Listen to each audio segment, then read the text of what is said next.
ஆச்சி மிளகாய் தூள் வழங்கும் மணிச் செய்திகள். இணைந்து வழங்குபவர்கள் அரசன் சோ.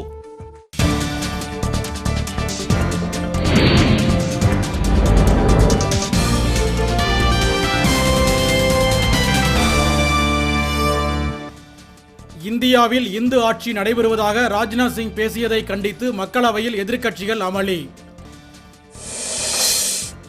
புதிய காற்றழுத்த தாழ்வு நிலையால் கடலோர மாவட்டங்களில் கனமழை பெய்யும் என வானிலை ஆய்வு நடுவம் தகவல். நீர்மட்டம் 140 அடியை எட்டியதால் முல்லை பெரியாறு அணையில் நாதன் தலைமையிலான மூவர் குழு ஆய்வு. பாடகர் கோவனை காவலில் எடுத்து விசாரிக்க அனுமதி கோரிய தமிழக அரசின் மனு உச்சநீதிமன்றத்தில் தள்ளுபடி.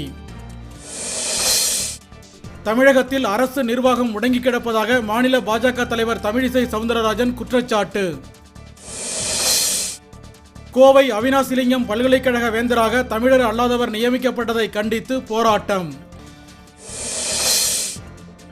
திருப்பூரில் குழந்தையின் முதுகுத்தண்டு அறுவை சிகிச்சைக்கு உதவி கோரி மாவட்ட ஆட்சியரிடம் பெற்றோர் மனு. புதுக்கோட்டையில் நடைபெற்ற சுந்தரவிநாயகர் கோயில் குடமுழுக்கு விழாவில் ஆயிரக்கணக்கானோர் பங்கேற்பு. கரூரில் வீடுகளுக்குள் புகுந்த மழைநீரை வெளியேற்ற கோரி பொதுமக்கள் சாலை மறியல், போக்குவரத்து பாதிப்பு. ஓசூர் அருகே நள்ளிரவில் 3 கடைகளின் பூட்டை உடைத்து 4 லட்சம் ரூபாய் கொள்ளை, காவல்துறை விசாரணை. ஆச்சி மிளகாய் தூள் வழங்கிய மணிச் செய்திகள். இணைந்து வழங்கியவர்கள் அரசன் சோ.